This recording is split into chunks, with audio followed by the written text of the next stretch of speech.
I guarantee that you're making at least half of these mistakes when you play these heroes, but I don't have time to waste your time, so let's get into it. Doomfist. By far the most common mistake is cooldown usage or overstaying your welcome. In other words, using cooldowns loosely and not having an escape plan for when you engage. Most often, this will be using your seismic slam first, then punching in afterwards, and now you're left with no escape abilities. In order to fix this, either punch out or look to extend your welcome with your power block. Power block not only gives you the opportunity to get an empowered punch, but it also buys time for your seismic slam and your punch to come back off cooldown.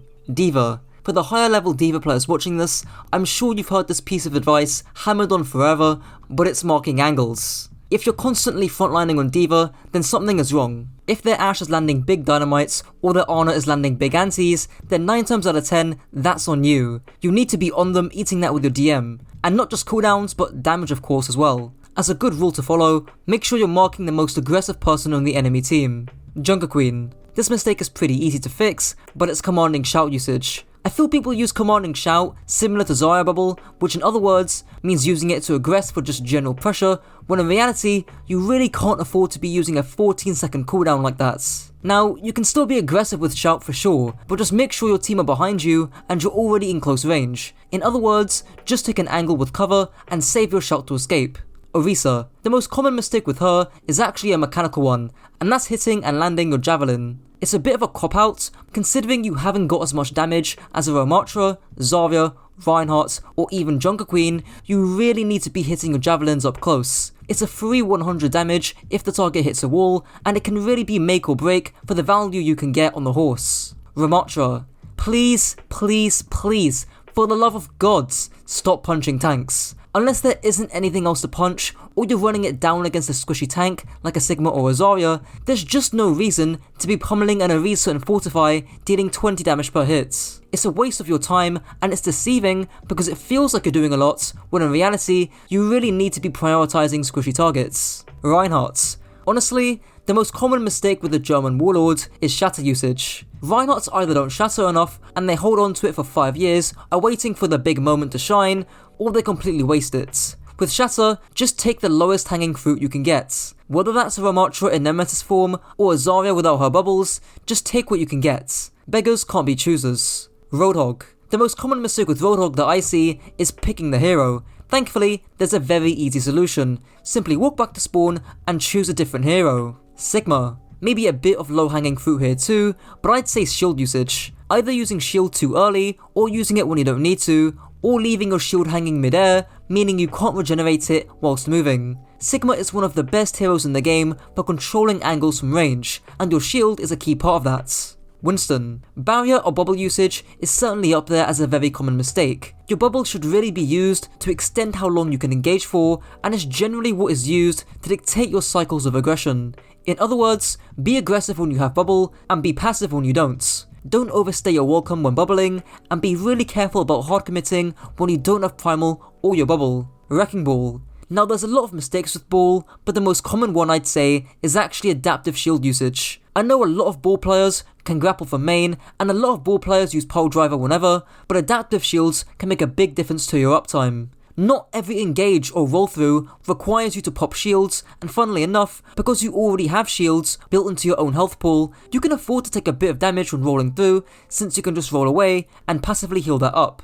Zarya. Zarya really only has one ability that's split into 2 cooldowns, and that's of course her bubble. Most common mistake I see are Zarya players not saving or keeping a bubble for when they aggress. It's tough to not feel like an invincible god when you're on 100 charge, beaming down the enemy team, but keep in mind, you're pretty darn squishy, so try and have a bubble to absorb any burst of damage before you go balls deep in the enemy backline. Ashe. I've talked about her bob and dynamite in the past, but I'd say her most common mistake is to do with her gun. Either not reloading in between fights or rotations, or using your unscoped shots too often, wasting ammo in the process. Don't spam your shots into a Ryan shield, a Winston bubble, or a Diva matrix. It's kinda pointless. Bastion. Whilst this may not be the most impactful mistake, it's certainly a common one, which is not grenade jumping properly. Don't jump before the grenade detonates, instead, jump at the same time that the grenade detonates so your momentum stacks, meaning you can jump higher and further. Cassidy. The mistake for him is gonna have to be one with your high noon. Either holding it out too long, either because you're leaning too heavily on that 40% damage reduction, thinking you're invincible, or because you're too greedy and you want to get a 5k. Don't be afraid of cancelling it or pulling it early if you need to. Echo. For her, the most common mistake I see is with misusing your stickies. A lot of people see Echo sticky grenades as just an extension of a primary fire and just use it for general spam. Whilst that isn't the worst use in the world, it's far more effective to use stickies when your tank is aggressing. Stack your stickies when your monkey jumps or when your ball pile drives. Genji. This one is less specific to Genji's kit and more of a playstyle and mindset issue, which is often biting off more than you can chew. The most blatant example of such is during your blade, where you overextend, trying your best to hard carry. Alternatively, it could be going for a ballsy dash without having an escape or a deflect to bail you out. Hanzo. Taking this one from 2 videos ago, but the most common mistake Hanzos make is spamming shields or tanks with their storm arrows. Like, I get it, it's easy to do and it doesn't require much thoughts, but keep in mind that when you're on a flank, you'll be dishing out less pressure. Junkrats. This tip has to be towards your tire because frankly, 90% of the time you tire, or forcing out Suzu or Immortality Field, there's pretty much no excuse for your tire getting destroyed. Junkrat players either use their tire from miles away, meaning their tire has to travel more distance, therefore it's more likely to take damage, or they use their tire way too early, meaning everyone just focuses the tire. Don't do either of those please. Mei. Whilst I've extensively talked about your wall in the past, this mistake is actually not entirely linked to it, and it's more so about target priority. It's easy to hold M1 and try and freeze their tank when you wall them, and most of the time, that's fine. But if they're running an Orisa, or if you can access their backline, then those should be your targets. They're easier to kill, and arguably more dangerous too. Pharah. This one has to be cover usage, not just because you want to avoid chip damage from range, but you also want to prevent one-shots from afar, especially if you have a pharmacy. Roofs and cover is your best friend, and the same also applies to Echo too. If you're needing to move between pieces of cover, try and make sure it's timed for when your team are drawing attention. Reaper. Biggest mistake here is more of a playstyle one. I either see Reaper's frontline when they really should be flanking, and vice versa. Simply put, if the enemy frontline is squishy and their backline is quite slippery, like you're playing against a Lúcio, Kiriko, Zarya, then frontline. Instead, if you're playing against an immobile, glass cannon type backline, like a Baptiste, then you probably ought to flank. Sojourn. This mistake is so common that it actually hurts, and that's power sliding straight into the enemy team. Look, you're not proper, you're not gonna hit a one shot while sliding straight into the enemy team whilst your tank is 20 miles behind you. If you are going to slide aggressively, make sure you have cover whilst doing it and you're matching your team's aggression. Soldier 76. Most common mistake I see is kind of related to your sprint, but it's to do with timing.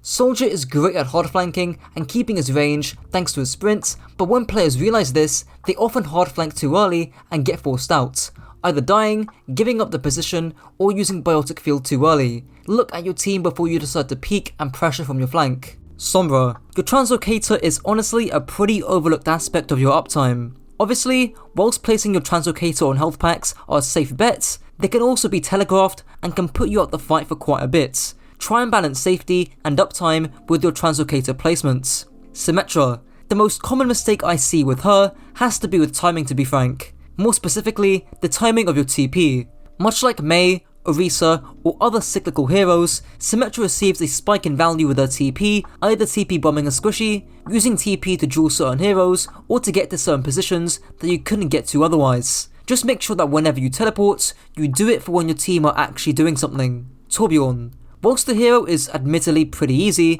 the mistake for this guy comes with his overloads. More specifically, not using it as aggressively as you should be. If there's no flankers, and let's say your Orisa is spear spamming in, or your Reinhardt is walking in and swinging, then that sounds like a pretty decent time to pop your overload, especially if you're already on an angle. Tracer. Especially for newer players, and even more experienced ones too, the most common thing I see across all those players has to be trigger discipline. I've coached Diamond Tracer players who will dump 3 entire clips into a single target and deal about 50 damage. And their blink usage and corner management might be good, but that doesn't really matter if ultimately they're not doing much. Widowmaker. Similar to Genji, it's more of a mindset issue than anything else, but the most common mistake I see is ego peeking. Now, if you're flat out better than the other Widowmaker, then sure, but if you're not, using things like your own grapple to get an edge in a duel should be done. If you lose a duel and you knew you were at a disadvantage, then that's on you. Honor.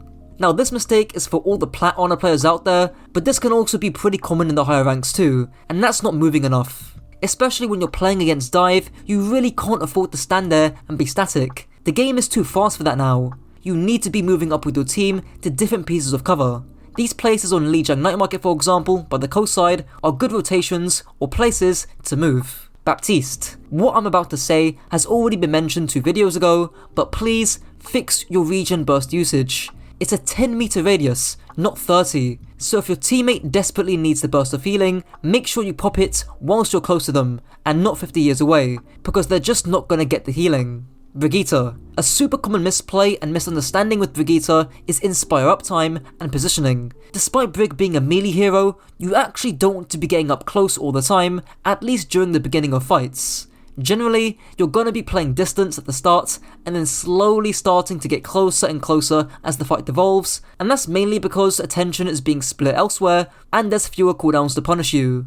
And by doing this, that means you're getting more swings in, which as a result, means your Inspire uptime is gonna go up too. Kiriko. Whilst Kiriko does have a relatively high healing output, too many players lean on that side of her kit. Whilst there is a time and a place to quote-unquote heal bots, when you're running a relatively self-sufficient comp, you can be your own threat to the enemy team using your own source of burst damage thanks to the pick-off potential with your kunais. Simply flank, kunai, and teleport back if need be. WifeLeaver. The biggest mistake with WifeLeaver is you.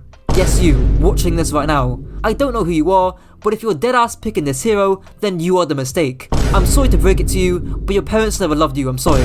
Lúcio. Despite being one of the most mobile heroes in the game, and probably the most mobile support hero, players still love to stick to the ground on Lúcio. Not only does this make you dish out less pressure, but it also makes you more vulnerable to damage, especially when it comes to things like shatter.